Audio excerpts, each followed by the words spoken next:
You have to understand, President Trump has a different way of calculating from the rest of Who are you going to believe, him or math? Have you ever bankrupted a casino? I don't think so. So Jimmy Kimmel just eviscerated RFK Jr.'s Senate testimony and the absurd math coming out of this administration.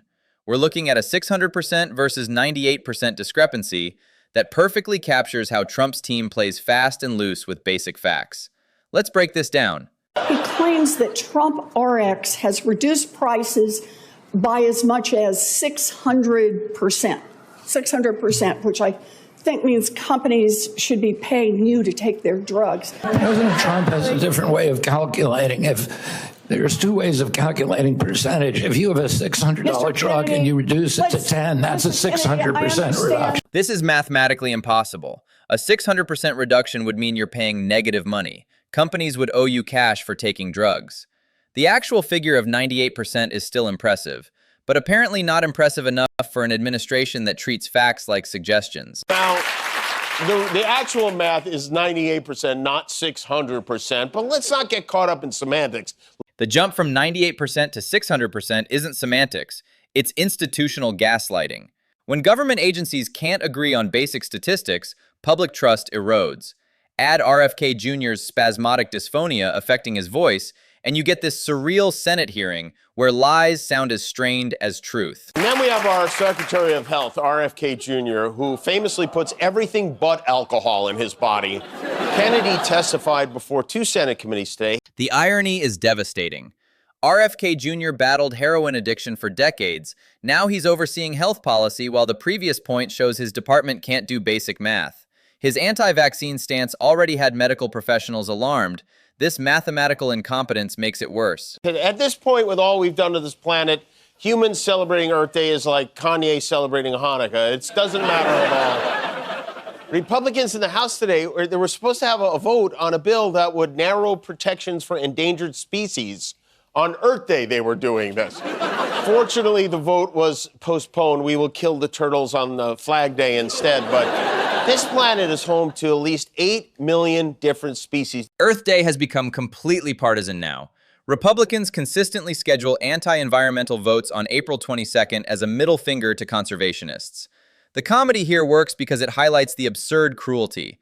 Who schedules endangered species rollbacks on Earth Day? For instance, researchers from Australia and Sweden are doing a study about drug pollution in the water, and they found that salmon that are exposed to cocaine swim nearly twice as far as those that do not have a coke problem.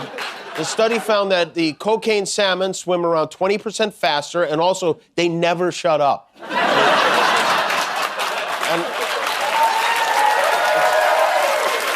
I want to know more about these researchers, because let's see what happens if we give salmon cocaine is one of the cocainiest thoughts I've ever heard. This cocaine salmon study is real. Pharmaceutical pollution in waterways is a massive problem.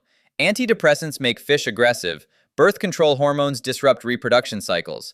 Comedy makes these environmental disasters digestible, but the underlying crisis is genuinely terrifying. Trump added an extension to the ceasefire, and then today said there's no time frame on a deal with Iran, which is interesting because from day one, there's some guy has been telling us over and over that it's over. We have, right from the beginning, we projected 4 to 5 weeks. Since Khamenei's death in January, Trump's been declaring victory weekly while extending ceasefires monthly.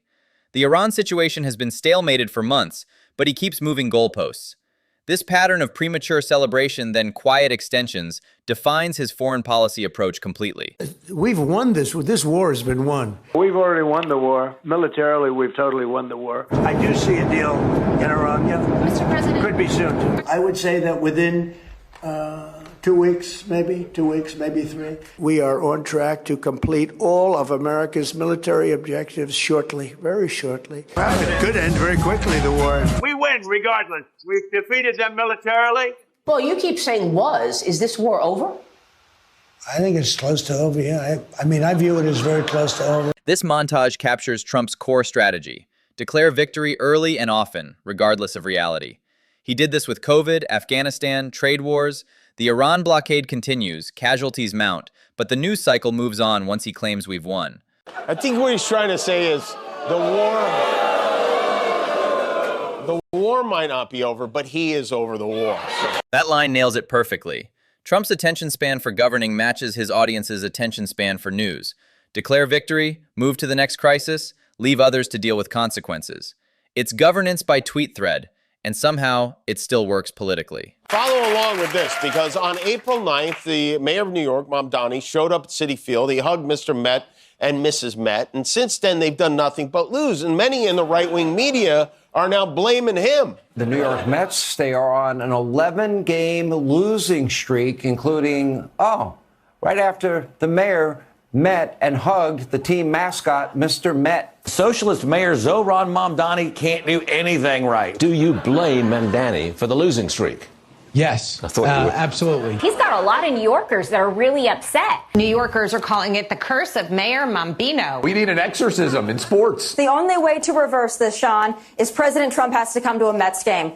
The right-wing media blaming Mayor Mamdani for the Mets' losing streak shows how completely ideologized everything has become. Sports curses are now partisan talking points.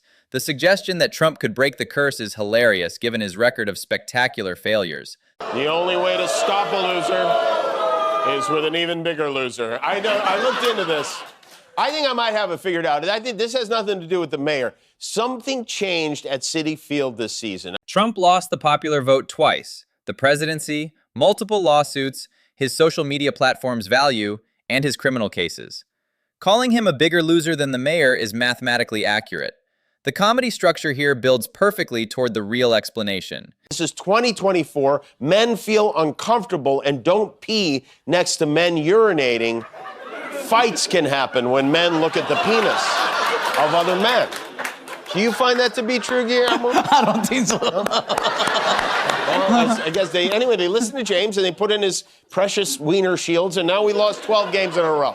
So I'm calling on Mets team owner Steve Cohen to tear down those urinal walls. And until they do, I know maybe it can't happen immediately, but Mets fans, when you're at the game, I want you to squeeze between those dividers, double up, triple up, whatever you have to do. The urinal divider theory brilliantly connects bathroom anxiety to broader toxic masculinity plaguing sports culture. Men so insecure they can't use adjacent urinals explains a lot about American male psychology. Using baseball to diagnose cultural dysfunction is peak late-night comedy.